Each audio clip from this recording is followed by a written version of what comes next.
ஒரு கார்த்திகை மாத கருக்கிருட்டு. செங்கல்பட்டிலிருந்து படப்பிடிப்பை முடித்துக்கொண்டு எம்ஜிஆர் அவர்கள் நடுநிசி 12 மணி வாக்கில் காரில் வந்து கொண்டிருக்கிறார். கண்விழித்தவாறே தனது காரில் எம்ஜிஆர் அவர்கள் வந்து கொண்டிருந்த பொழுது வழியில் போலீஸ் உடையில் நின்ற ஒருவரை பார்க்கிறார். எம்ஜிஆர் அவர்களின் கார் அவரை கடந்து செல்கின்ற போது எம்ஜிஆர் அவர்களின் நெஞ்சில் பொறி தட்டுகிறது. ஆள் நடமாட்டமே இல்லாத இந்த அர்த்த ராத்திரியில் அந்த போலீஸ்காரர் பஸ்ஸுக்காக காத்து நிற்கிறார் என்பதை எம்ஜிஆர் அவர்கள் புரிந்து கொள்கிறார். உடனே தனது டிரைவரிடம் காரை நிறுத்த சொல்கிறார் எம்ஜிஆர். கார் பின்னோக்கி வருகிறது. போலீஸ்காரரின் அருகில் காரை நிறுத்தி கதவை திறந்து ஏறுங்கள், எங்கே போக வேண்டும் என்கிறார் எம்ஜிஆர். பரவாயில்லை, நான் பஸ்ஸிலே வந்து விடுகிறேன் என்கிறார் அந்த போலீஸ்காரர். நேரமாகிவிட்டது, இனி இந்த ரூட்டில் பஸ் கிடையாது, ஏறிக்கொள்ளுங்கள் என்று எம்ஜிஆர் அவர்கள் வலுக்கட்டாயம் செய்ய போலீஸ்காரர் வேண்டா வெறுப்பாக ஏறுகிறார்.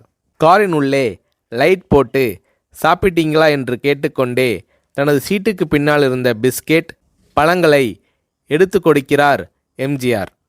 இப்படி ஓசியில் பயணம் செய்வதே எனக்கு உடன்பாடில்லை. இன்னும் நீங்கள் உண்ண சொல்லி வேறு என்னை இழிவுபடுத்தாதீர்கள் என்று போலீஸ்காரர் மறுக்கிறார். எம்ஜிஆர் அவர்கள் பூரிக்கிறார்.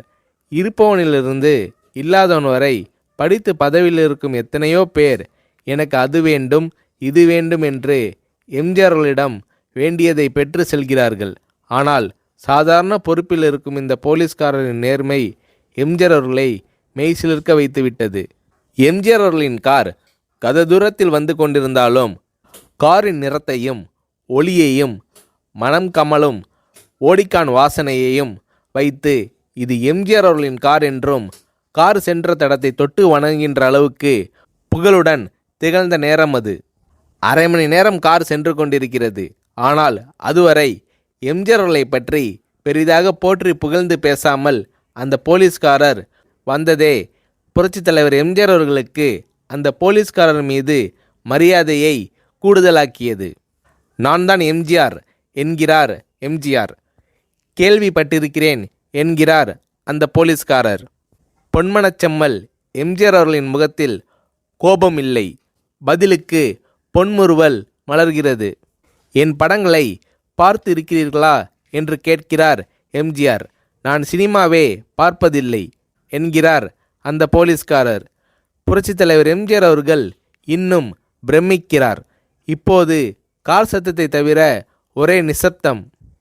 போலீஸ்காரர் தனது வீட்டிற்கு 1/2 கிலோமீட்டர் தூரத்திற்கு முன்பே காரை நிறுத்த சொல்லி இங்கேயே இறங்கிக் கொள்கிறேன் என்கிறார். ஏன், நீங்கள் குறிப்பிட்ட அந்த விலாசம் இன்னும் 1/2 கிலோமீட்டர் தூரம் இருக்கிறதே என்கிறார் எம்ஜிஆர். சாதாரண போலீஸ் உத்தியோகத்தில் இருக்கும் நான் காரில் வந்து இறங்கினால் என் வீட்டிற்கு அருகில் உள்ளவர்கள் என்னை தவறாக நினைத்து கொள்வார்கள். இதுவரை இப்படி நான் யார் காரிலும் ஓசியில் வந்து பழக்கமில்லை. நீங்கள் இவ்வளவு தூரம் செய்த உதவிக்கு நன்றி என்கிறார் அந்த போலீஸ்காரர்.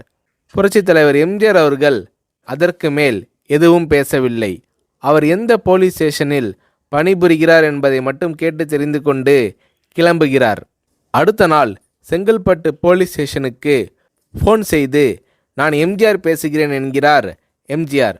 ஃபோனை எடுத்த டிஎஸ்பி உதறலோடும் உற்சாகத்தோடும் தலைவரே வணக்கம் என்கிறார்.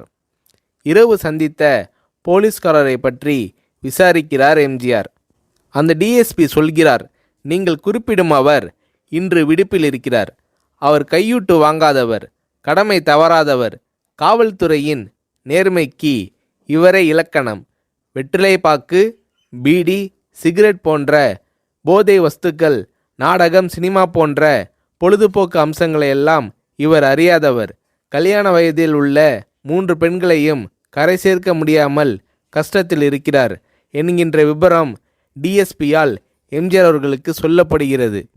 அவரை நாளை என் தோட்டத்திற்கு வர சொல்லுங்கள் என்கிறார் எம்ஜிஆர். கேட்டுக்கொண்ட டிஎஸ்பி உங்களோடு ஃபோனில் ஆளுக்கு ஒரு வார்த்தை பேச இன்ஸ்பெக்டர், சப் இன்ஸ்பெக்டர் உட்பட எல்லோரும் ஆசைப்படுகிறார்கள்.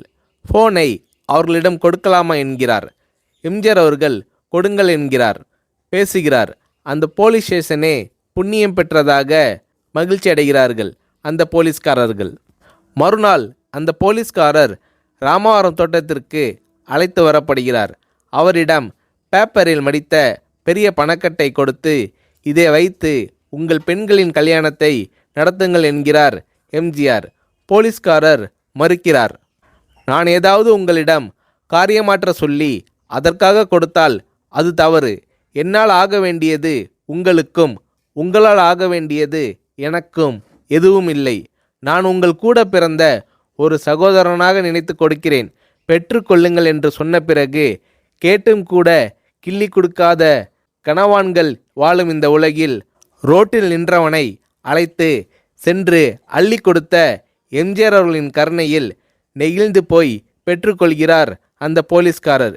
பிறகு ஒரு தேதியில் புரட்சித் தலைவர் எம்ஜிஆர் அவர்களே சென்று அந்த போலீஸ்காரரின் 3 பெண்களின் திருமணத்தையும் நடத்தி வைத்து வாழ்த்தி இருக்கிறார்.